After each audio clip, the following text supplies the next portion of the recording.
When I lost the baby I was already weak. But my husband said I must have fallen on purpose. You never wanted this baby, he screamed. His mother said I was jealous of my pregnant sister-in-law. They held me down as he kicked me. I couldn't scream. I left, bleeding, in the middle of the night. 2 years later he saw me. The blood soaked through the hospital pad in less than 20 minutes. I sat on our pristine white sectional sofa, the one Ryan had insisted we buy because it would photograph well for guests, watching crimson stains spread across Italian leather that cost more than most people's monthly rent. Each cramp felt like my body was trying to turn itself inside out, a physical reminder that Emma was gone. Emma. We'd named her Emma Rose after Ryan's grandmother. I'd whispered that name to my swollen belly for months, promising her stories and lullabies and Saturday morning pancakes shaped like butterflies. Now she was just medical waste in some hospital disposal unit, and I was sitting here bleeding her memory onto expensive furniture. The placental abruption was catastrophic. Dr. Martinez had explained 6 hours earlier, her voice professionally gentle. There was nothing anyone could have done. Sometimes these things just happen. She'd handed me pamphlets about grief counseling and support groups, as if printed words could somehow fill the Emma-shaped hole carved out of my chest. But Ryan hadn't been listening to Dr. Martinez. He'd been pacing the hospital room like a caged animal, his jaw working silently, building toward something explosive. I should have recognized the signs. The way his hands clenched and unclenched, the muscle twitching near his left eye, the deliberate slow breathing he did when he was about to lose control. You never wanted this baby anyway. The words tore through our living room like shrapnel. I looked up from the growing blood stain, seeing my husband transform into someone I didn't recognize. His face was twisted with rage, but underneath it was something worse, relief. As if losing Emma had solved some problem he'd been wrestling with. Ryan, please. I tried to stand, but the cramping doubled me over. The hospital had sent me home with instructions to rest, to let my body heal, to take the pain medication every 4 hours. Instead, I was defending myself against accusations that made no sense. Don't you dare act innocent. His voice cracked on the last word, splitting between grief and fury. I saw how you looked when Sophia announced her pregnancy. Pure jealousy. You couldn't stand that she was glowing while you were just. Just what? The question escaped before I could stop it. Just what, Ryan? That's when Victoria appeared in our doorway like a summoned demon. Ryan's mother had her own key, of course. A boundary I'd tried to establish early in our marriage that had been steamrolled by family tradition. She must have been listening from the hallway, waiting for her cue to join the performance. She's always been jealous of Sophia, Victoria hissed, moving toward me with predatory purpose. Look what she's done now. I tried to stand again, needing to escape to the bathroom, to anywhere but this room where the air felt thick with accusation. Victoria's hands clamped down on my shoulders, pressing me back into the sofa with surprising strength for a woman in her 60s. Her manicured nails dug through my hospital gown, finding the tender spots where 4 needles had left bruises. I'm bleeding, I whispered, as if this obvious fact might penetrate their shared madness. I need to. You need to take responsibility, Victoria spat. Sophia is 8 months along and radiant. Radiant. And here you are, destroying what God gave you because you couldn't handle someone else's happiness. The cruelest part was the nursery upstairs. I'd spent 3 weeks painting it sunshine yellow because we'd wanted to be surprised. Gender neutral didn't mean colorless, I'd told Ryan, showing him paint swatches with names like Morning Glory and Buttercream. I'd hung tiny white curtains with dancing elephants and spent an entire Saturday assembling a changing table that came with 47 separate pieces and instructions written by someone who clearly hated humanity. The drawers were full of impossibly small clothes, onesies with sayings like, Daddy's Little Princess and Mommy's Miracle. I'd bought 3 packages of newborn socks because they were so tiny and perfect, each pair smaller than my thumb. There was a mobile with soft musical notes that played Brahms' lullaby, and a rocking chair where I'd planned to feed Emma in those quiet 3 a.m. moments that every mother told me I'd treasure despite the exhaustion. Ryan knew all of this. He'd helped hang the mobile, complaining about the assembly instructions but smiling when it finally worked. He'd caught me organizing the sock drawer one evening and kissed my forehead saying, "She's going to be so loved." But now, watching his face contort with blame and anger, it was as if those moments had been erased. as if wanting Emma had been some elaborate deception I'd maintained for 6 months. I painted her nursery, I said, my voice barely audible. I bought her socks. Ryan's laugh was sharp and bitter. Performance art. All of it. You were playing house until reality hit, and then you... The kick came without warning. His dress shoe, Italian leather, polished that morning for a client meeting he'd never made it to, connected with my ribs just below my left breast. The impact drove the air from my lungs and sent fire shooting through my already damaged core. I curled instinctively, protective arms wrapping around the emptiness where Emma should have been. Ryan. The scream tore from my throat, raw and desperate. But he was already reaching into his briefcase, pulling out a manila folder with the practiced efficiency of a man who'd been planning this moment. Divorce papers scattered across the coffee table like oversized confetti, legal language swimming before my pain-blurred vision. I had these drawn up last month, he said, his voice eerily calm now. After I saw how you looked at Sophia's baby shower photos. I knew then what kind of person you really were. The papers landed on top of the blood spreading across the white leather. Some cosmic joke. My marriage ending in the same scarlet stain as my pregnancy. Get out. His voice was cold now, businesslike. Tonight. I can't even look at you. Victoria finally released my shoulders, stepping back as if she'd completed some necessary task. There's a suitcase in the hallway closet, she said helpfully. Take only what you came with. But I couldn't stand. Every movement sent fresh waves of cramping through my abdomen, and the bleeding had intensified. The hospital pad was useless now, overwhelmed by a flow that felt endless and wrong. I needed medical attention, needed someone to check if this was normal, needed pain medication and clean clothes, and I said get out. Ryan's voice had dropped to a whisper, which somehow felt more threatening than his shouting. I managed to grab my purse from the side table, fingers fumbling for my phone. My parents' number was the first in my recent calls. They'd been checking on me every hour since the hospital released me. But when I tried to dial, Ryan snatched the phone away. You can call them from somewhere else. The elevator ride down to the lobby felt endless. I leaned against the mirrored wall, watching blood seep through the back of my hospital gown and onto the expensive brass handrail. My reflection looked like something from a horror movie. Pale skin, hollow eyes, crimson stains spreading like abstract art across thin cotton. Marcus, the night security guard, was reading a paperback thriller behind his marble desk. He looked up when the elevator dinged, and I watched his face change as he took in my appearance. For a moment I thought he might help, might ask if I needed an ambulance or a phone or just a place to sit down.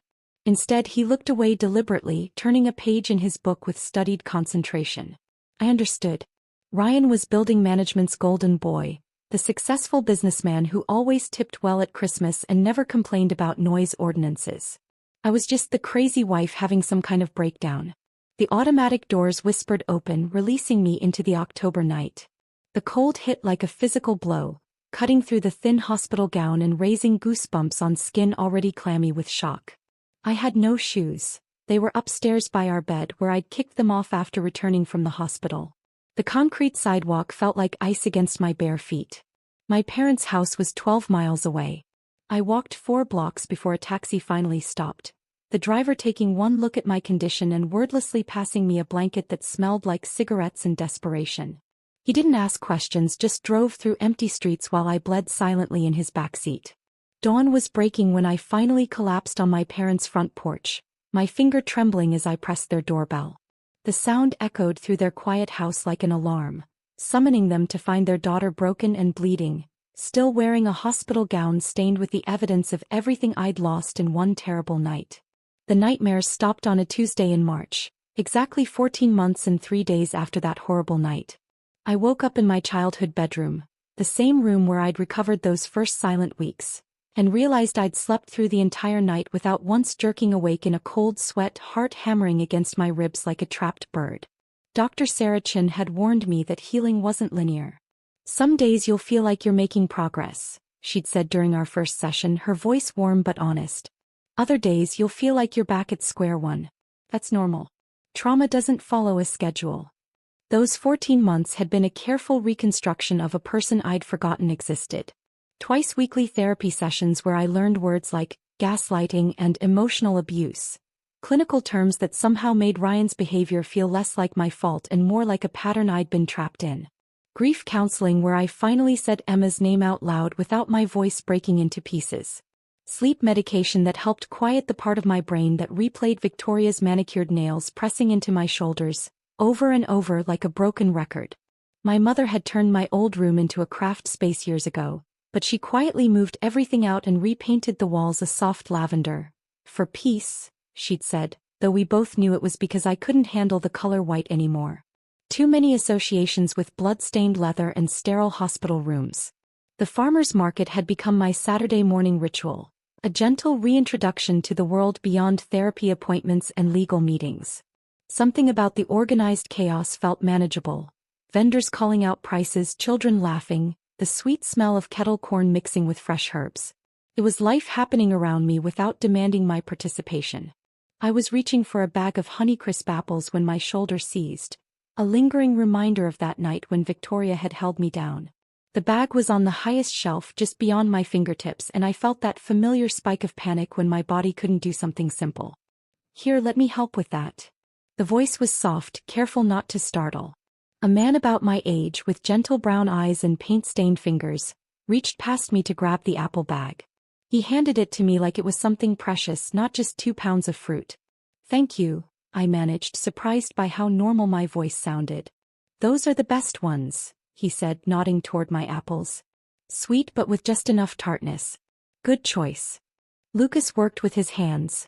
I learned this slowly, over weeks of Saturday morning encounters at adjacent produce stands. He restored old furniture, bringing discarded pieces back to life with patience and skill. There was something beautiful about that concept, though I wasn't ready to examine why it appealed to me so deeply. He never pushed for more than our brief conversations about seasonal vegetables and weather patterns. Never asked for my number or suggested meeting elsewhere. Just existed in my peripheral vision, a steady presence who made the farmer's market feel safer somehow. The invitation to coffee came from me 3 months later when I finally worked up the courage. "Would you like to grab coffee sometime? Not here, I mean. Somewhere with actual chairs." His smile was sunshine breaking through clouds. "I'd like that very much." Our first coffee date lasted 4 hours. We talked about books and travel dreams and the way morning light looked different in autumn. Lucas had traveled through Southeast Asia after college, teaching English in small villages where children chased chickens through dusty streets. I told him about my job as a graphic designer, how I'd always loved creating beautiful things from nothing. He didn't ask why I seemed nervous when the barista dropped a ceramic mug, the crash echoing through the cafe like a gunshot. Didn't comment when I chose the seat facing the door, needing to see everyone who entered. Just continued our conversation about his latest restoration project, a 1920s armoire he'd found at an estate sale. The second date was at a quiet bookstore cafe, surrounded by towering shelves and the comforting smell of old pages. Lucas brought me a small succulent in a hand-painted pot. "For your windowsill," he said simply. "They're hard to kill," which I figured might be a selling point. I laughed for the first time in months. Really laughed, not the polite social sounds I'd been making. The plant sat on my bedroom windowsill for weeks, proof that something could thrive under my care. By our third date, I'd started to trust the quiet spaces between us. We were walking through Riverside Park, the same park where everything would later unravel, though I didn't know that yet. Lucas had been telling me about his childhood dog, a golden retriever named Buster who could catch frisbees like an Olympic athlete. "If you're ever ready to talk about whatever happened, I'll listen," he said suddenly, stopping beside a bench overlooking the duck pond. "If not, that's okay too." The words hung in the air like an offering. No pressure, no timeline, no expectation that I owed him my trauma in exchange for his kindness. Just an open door I could walk through whenever I felt ready. "There was a man," I said finally, my voice barely above a whisper. "My husband. Ex-husband now. He hurt me when I was already broken." Lucas sat down on the bench, patting the space beside him. I joined him, watching ducks glide across the water like nothing terrible had ever happened in the world.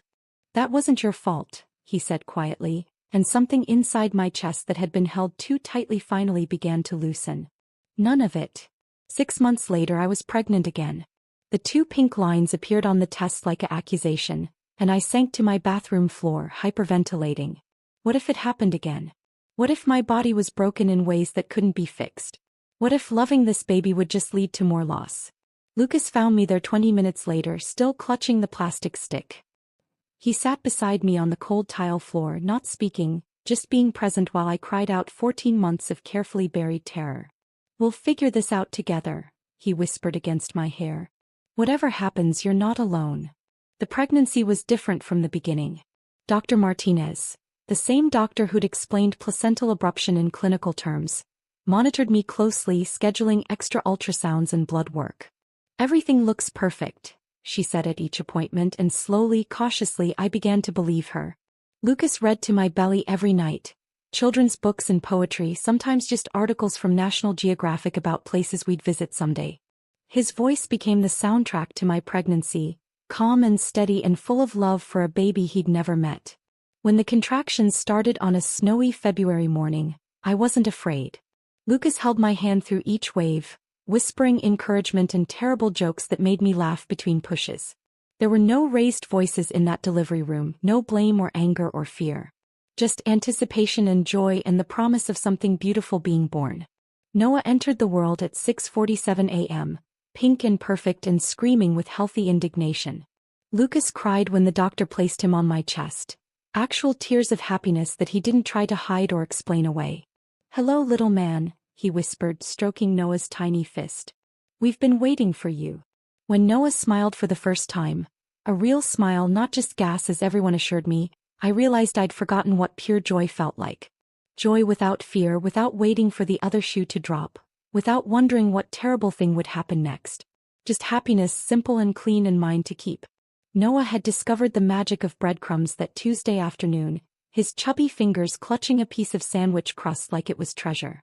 At 15 months, everything fascinated him. The way pigeons bobbed their heads, how shadows moved across playground equipment, the satisfying crunch of autumn leaves under his tiny sneakers.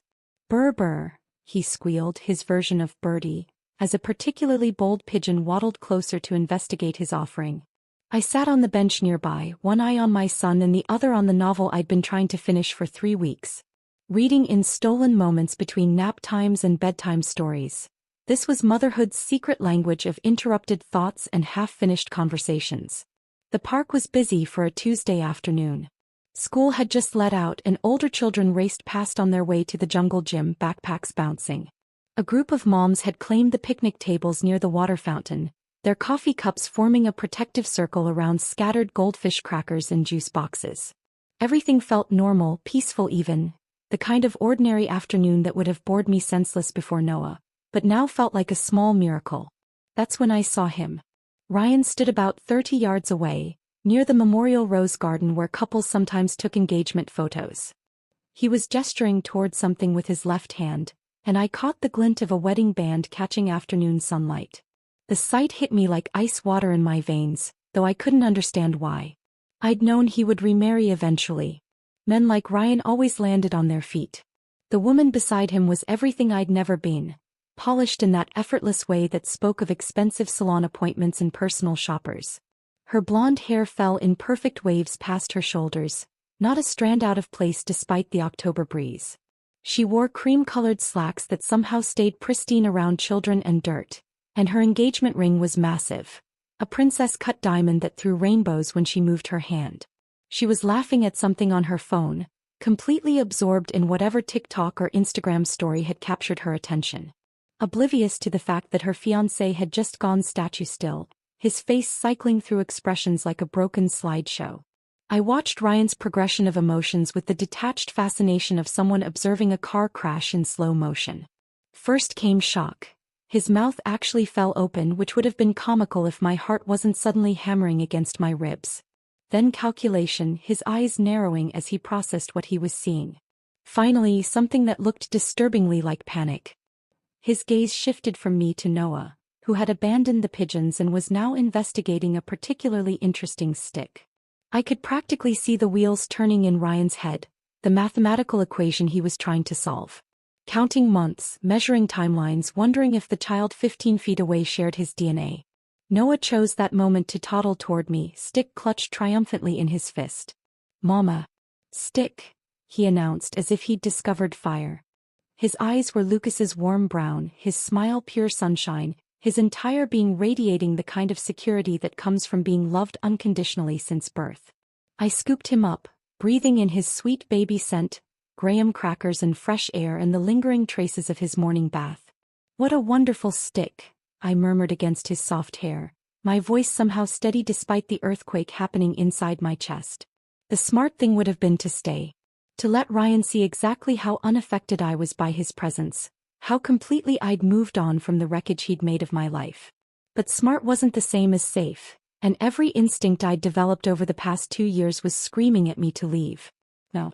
I kissed Noah's forehead, a gesture so automatic it might have been breathing, and started walking toward the parking lot.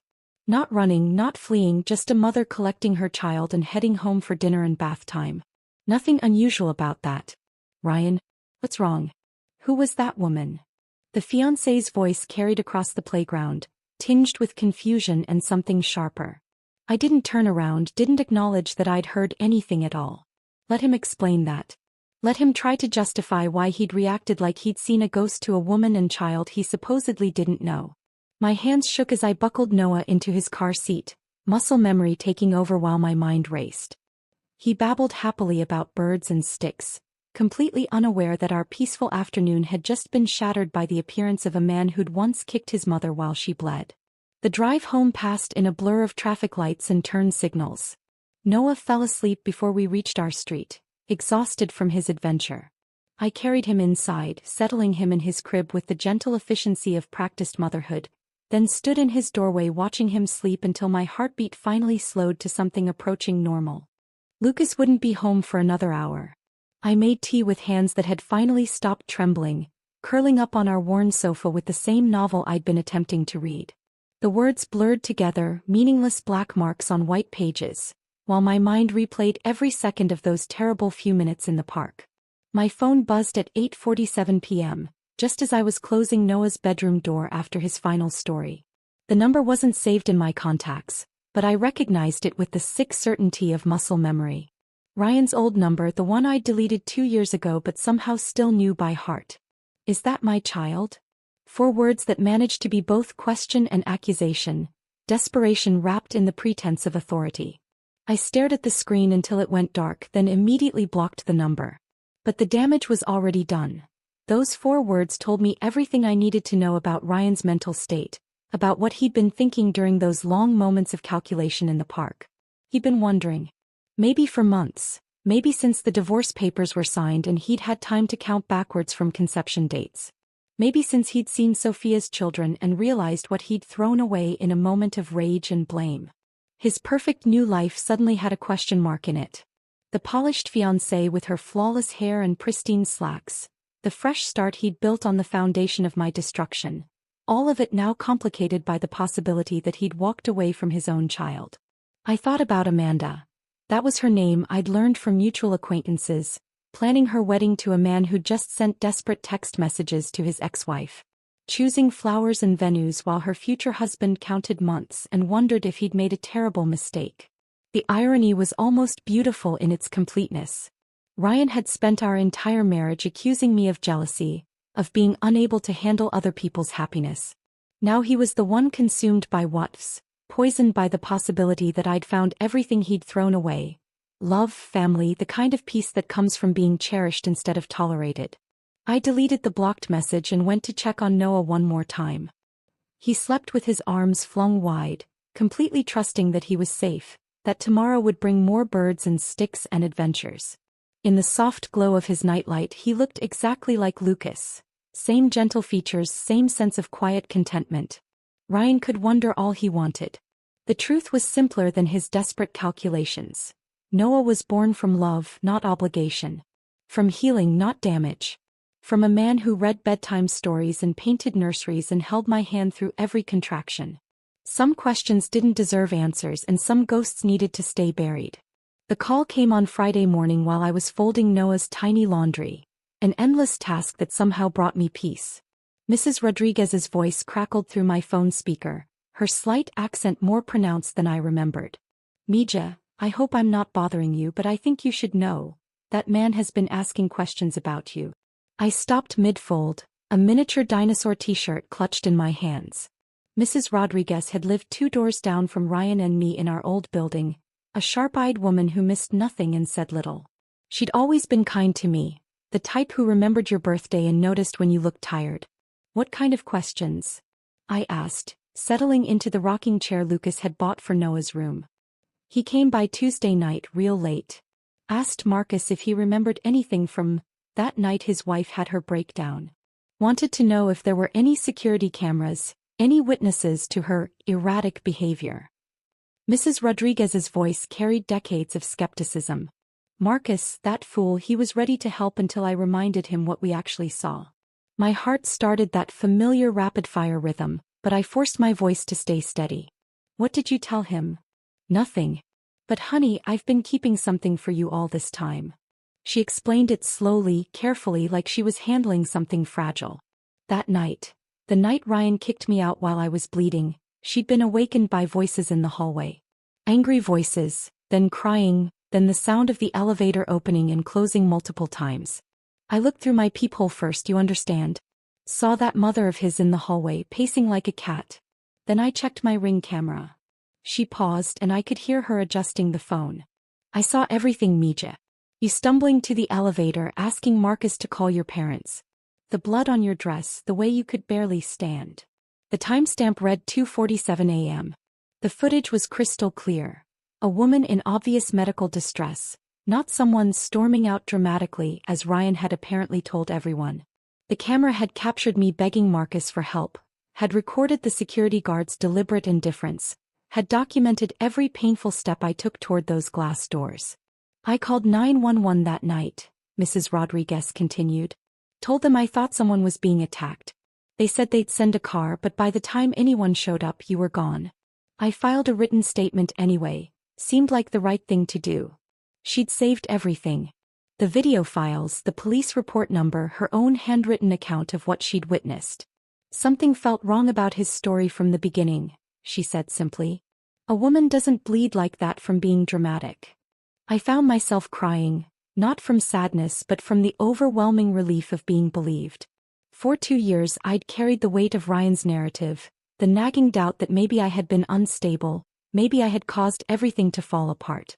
Mrs. Rodriguez's evidence was like finding water in a desert. Why are you telling me this now? I asked. Because he's getting married next month and his bride-to-be has been asking around about you. Sweet girl, seems genuinely confused about why her fiancé gets so upset when your name comes up. Figured she deserved to know the truth before she makes a mistake. Word travels fast in certain circles, especially when it involves someone as prominent as Ryan had been in our social group. Within a week of our park encounter, people were talking. Not openly, never openly, but in the careful whispers that accompany scandal. Claire called me on a Thursday evening, her voice shaking with something between guilt and relief. Ryan's sister had always been the family peacekeeper, the one who smoothed over his rough edges and made excuses for his temper. She'd stayed silent during our divorce, choosing family loyalty over truth. I need to tell you something, she said without preamble. I never believed his version of what happened. We met for coffee at a small cafe downtown, far from our old neighborhood and the potential for awkward encounters. Claire looked older than her 35 years, stress lines etched around her eyes like permanent worry. I knew you wanted that baby, she said, stirring sugar into her latte with unnecessary precision. I saw how you looked at Sophia's ultrasound pictures during Christmas dinner. Pure joy, no jealousy. You asked about nursery themes and whether she was feeling the baby move yet. That's not how jealous people behave. She'd heard Ryan's version, the unstable wife who couldn't handle her sister-in-law's pregnancy, who'd somehow caused her own miscarriage through emotional instability. But Claire had also seen the nursery I'd painted, had watched me organize tiny clothes with reverent care. He was drinking more after you lost Emma, she admitted. Said he needed something to deal with the stress of your breakdown. But you weren't having a breakdown, you were grieving and he couldn't handle that it wasn't about him. Sophia reached out 2 days later, her message arriving through Instagram DM like a secret pact between conspirators. Can we talk? I owe you an apology. Sophia had always been Ryan's golden child, the sister-in-law who could do no wrong. Beautiful, successful, married to a surgeon who treated her like a queen. During my marriage, I genuinely admired her life while battling my own insecurities. We met at her office during her lunch break, a sterile conference room that smelled like industrial carpet cleaner and stress. Sophia was 8 months pregnant with her second child, glowing in that effortless way that had once made me feel invisible. I was scared of him too, she said quietly, her hands resting protectively over her belly. We all were. The way he'd explode over nothing, then act like we were crazy for being upset about it. His temper was always intense. She'd witnessed some of Ryan's behavior firsthand. The way he'd berate waitstaff over minor mistakes, his tendency to punish people with silent treatment when they disappointed him. But she'd also seen something else. Genuine fear in my eyes whenever he raised his voice. At Christmas, when you brought those little booties for my baby, you were so excited about your own pregnancy. There was no jealousy there, just two women sharing something beautiful. I should have spoken up during the divorce, should have told people what I actually saw. The whisper network was expanding, gaining momentum like a snowball rolling downhill. People who'd been afraid to contradict Ryan's narrative suddenly found their voices. His drinking, which had escalated dramatically after I left, became impossible to hide. Colleagues started noticing liquid lunches, missed meetings, the slight tremor in his hands during morning presentations. Amanda, his fiancée, began hearing stories that didn't align with what Ryan had told her about his unstable ex-wife. The woman who'd supposedly been jealous and vindictive didn't match the person people actually remembered. Instead, they recalled someone quiet, kind, perhaps too accommodating for her own good. Dr. Martinez, my former OB-GYN, was bound by medical privacy laws and couldn't discuss my case. But she could confirm, when Amanda asked directly, that placental abruption was indeed a medical emergency beyond anyone's control. It's not caused by emotional stress or jealousy, she said carefully. It's a random, traumatic event that happens to otherwise healthy pregnancies. Ryan's carefully constructed narrative was developing cracks, hairline fractures that threatened to bring down the entire structure. For 2 years he'd been the victim, the devoted husband whose unstable wife had fallen apart under pressure, who'd been forced to make the difficult decision to protect himself from her erratic behavior. But truth has its own gravitational pull, and lies require constant maintenance to stay airborne. With each person who spoke up, each witness who contradicted his version of events, Ryan's story became harder to defend. The irony was almost poetic. The man who'd accused me of jealousy was now consumed by it himself. Jealous of my apparent happiness, my healthy child, my ability to move forward while he remained trapped in a web of his own making. Mrs. Rodriguez's evidence sat in a manila folder on my kitchen counter, unused but comforting. I'd never needed to weaponize the truth. It was finding its own way to the surface, carried by the voices of people who'd finally found the courage to speak. Sometimes justice doesn't require courtrooms or legal battles. Sometimes it's delivered by 78-year-old neighbors with Ring doorbells and the patience to wait for the right moment to reveal what they've been protecting all along. The DUI arrest happened on a Tuesday night in April, 6 months after our encounter at the park. I learned about it through Claire, who called me with a voice full of complicated emotions, relief mixed with genuine concern for her brother's downward spiral. He hit a mailbox at 11:30 p.m., she said quietly. Blood alcohol was twice the legal limit. They found empty bottles in his car, like he'd been drinking while driving. 8 months in county jail gave Ryan plenty of time to construct a new narrative, to polish the story he'd tell Amanda when he got out. During visiting hours, he apparently painted himself as a man whose drinking problems stemmed from losing a child, not through his own cruelty, but through an unstable ex-wife who'd kept that child from him. The manipulation was masterful in its simplicity. He couldn't claim Noah was conceived during our marriage. The timeline was too obvious, too easy to disprove. But he could hint, could let Amanda draw her own conclusions about a woman so vindictive she'd deny a father access to his biological son. Amanda found me through Sophia, who'd finally grown tired of staying silent. She reached out in February, a month before Ryan's release, her message polite but determined. I know this is awkward, but I need to understand what really happened between you and Ryan. Would you be willing to meet? We sat in the same cafe where I'd met Claire months earlier, but this time I was the one with answers instead of questions. Amanda was even more beautiful in person. Porcelain skin that spoke of good genetics and expensive skincare, hair that fell in perfect waves despite the February humidity. But her eyes held something I recognized: the exhaustion that comes from trying to make sense of contradictory stories. "He told me about Noah," she said without preamble, her engagement ring catching the overhead lights as she twisted it nervously. "Said you've been keeping his son from him out of spite." I didn't cry or rage or defend myself with the desperate energy of someone wrongly accused. Instead, I opened the folder I'd brought: medical records, hospital discharge papers, birth certificates with their unmistakable timestamps. "I lost my baby the night Ryan kicked me while I was bleeding from a miscarriage," I said simply, spreading the documents across the small table like evidence in a courtroom. "Noah was born 2 years later to the man who helped me heal." Amanda studied the papers with the focused intensity of someone trained to analyze data.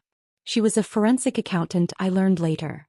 Someone whose job required her to find truth hidden in numbers and dates. The math was simple, brutal in its clarity. Noah had been conceived 11 months after my divorce was finalized, born to a different father in a different life. "Why would he lie about this?" she asked, her voice smaller now, confused. I shrugged, gathering the papers back into their neat stack. Maybe he needed to believe he was the victim instead of the villain. She called me 3 days later, her voice tight with controlled fury.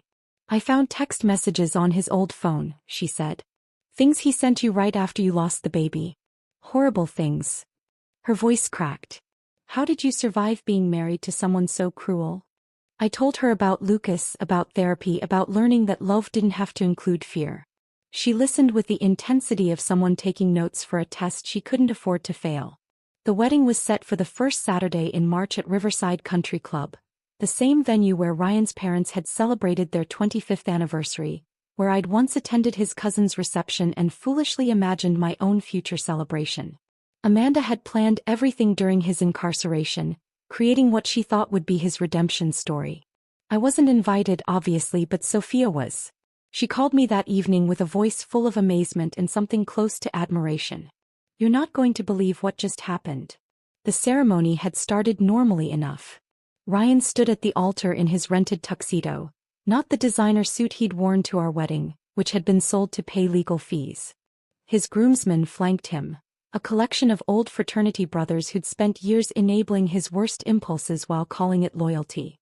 Amanda walked down the aisle looking ethereal in vintage lace, her father beaming beside her. The guests probably thought she looked nervous. Normal wedding jitters for a bride marrying a man fresh out of jail. They had no idea she'd spent the previous week discovering the full extent of Ryan's capacity for cruelty. When Pastor Williams reached the vow portion of the ceremony, Amanda did something no one expected. Instead of reciting the traditional promises, she pulled out her phone and began reading from the screen.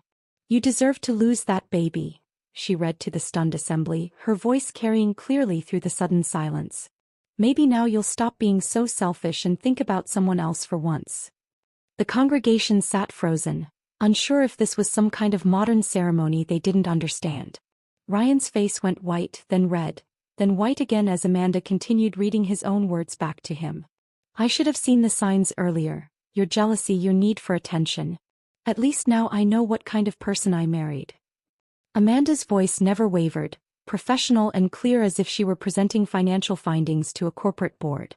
Victoria, resplendent in mother of the groom silver, tried to stand but seemed unable to move. The woman who'd held me down while her son kicked me couldn't meet anyone's eyes as her family's secrets spilled across the altar like blood on white leather. "These are text messages Ryan sent to his first wife," Amanda announced to the bewildered crowd. "The night she lost their baby at 6 months. While she was bleeding and grieving, he was texting her these messages." She pulled off his grandmother's engagement ring, a family heirloom that had supposedly been passed down for 3 generations, and dropped it onto the altar with a sharp ping that echoed through the suddenly silent chapel. "I cannot marry a man capable of such cruelty," she said simply, then turned and walked back down the aisle she'd just traveled as a bride. The exodus was slow and painful. Guests filed out in confused clusters, whispering among themselves, trying to process what they'd just witnessed. Ryan's groomsmen looked ashamed, finally understanding what kind of man they'd been defending with their silence and complicity. Even his college roommate, who'd given the bachelor party speech about Ryan being misunderstood by people who didn't know his heart, couldn't look at him. The best man quietly removed the boutonniere from his lapel and placed it on a pew before leaving without a word. The venue coordinator, a professional woman who'd probably seen every kind of wedding disaster, later told Sophia that she'd never experienced anything quite like it. The reception hall sat empty for 3 hours. Round tables decorated with Amanda's carefully chosen centerpieces, a 4-tier cake adorned with sugar flowers that would never be cut, a dance floor that would never feel the weight of celebrating feet.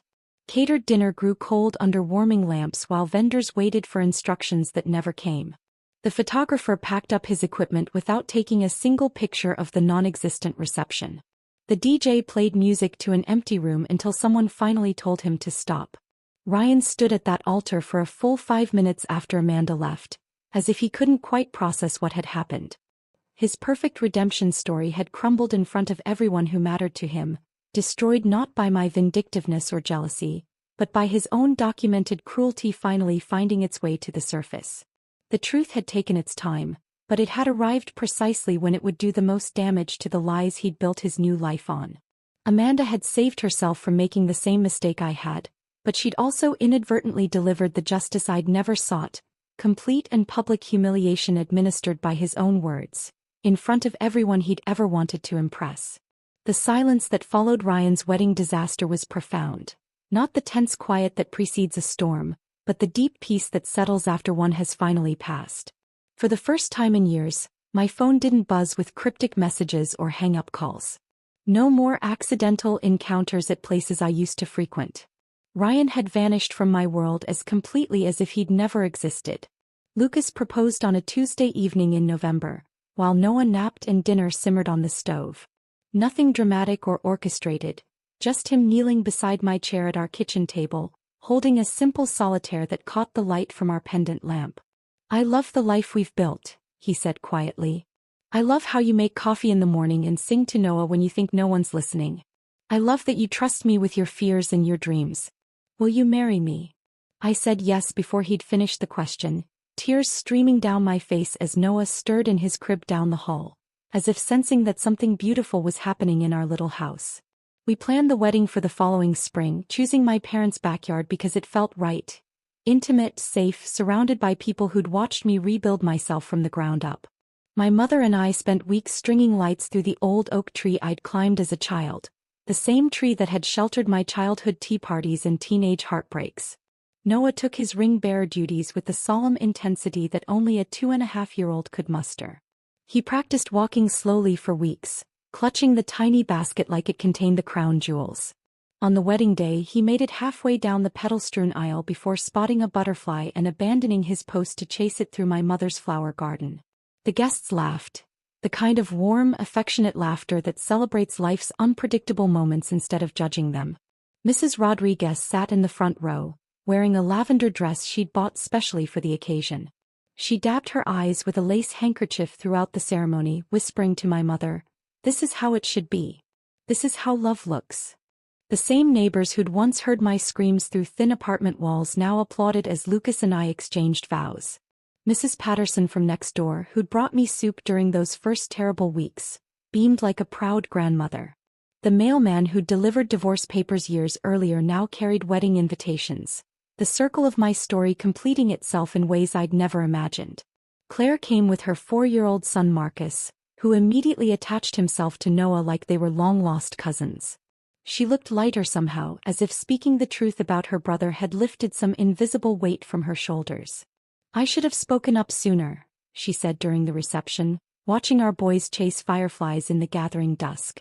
"I was a coward." "You spoke up when it mattered," I replied, squeezing her hand. "That's what counts." She'd cut contact with Ryan after the wedding debacle, she told me. Not from anger but from exhaustion. The bone-deep tiredness that comes from enabling someone's worst impulses for decades. "He needs help," she said simply. "But I can't fix him and I can't keep pretending his behavior is normal." Sophia sent a beautiful crystal vase with an apologetic note. She couldn't attend because she was on bed rest with her 3rd pregnancy, but she wanted us to know how happy she was for my new beginning. Victoria predictably remained silent. Some people, I'd learned, would rather preserve their version of reality than acknowledge uncomfortable truths. 3 years later, I encountered Amanda in the frozen food aisle of our local grocery store. She was examining ice cream flavors with the careful attention of someone planning a special evening. The massive engagement ring was gone, replaced by a simple gold band that caught the fluorescent lighting as she reached for a pint of mint chocolate chip. "How are you?" she asked, her smile genuine and warm. There was a lightness to her that hadn't been there during our coffee meeting years earlier, a sense of someone who'd dodged a bullet and knew it. "Good," I said, gesturing to Noah, now 5 and helping me load our cart with his favorite cereal. "Really good. How about you?" She showed me photos on her phone. Her new husband, a middle school science teacher who coached Little League on weekends. Their engagement photos showed a man with kind eyes and laugh lines. Someone who looked at Amanda like she was the best surprise life had ever given him. "Thank you," she said simply, closing her phone. "You saved me from making the biggest mistake of my life." "You saved yourself," I told her truthfully. "I just told you the truth." She hugged me then, right there between the frozen pizzas and ice cream, 2 women who'd survived the same man in different ways. "I hope you're incredibly happy," she whispered against my ear.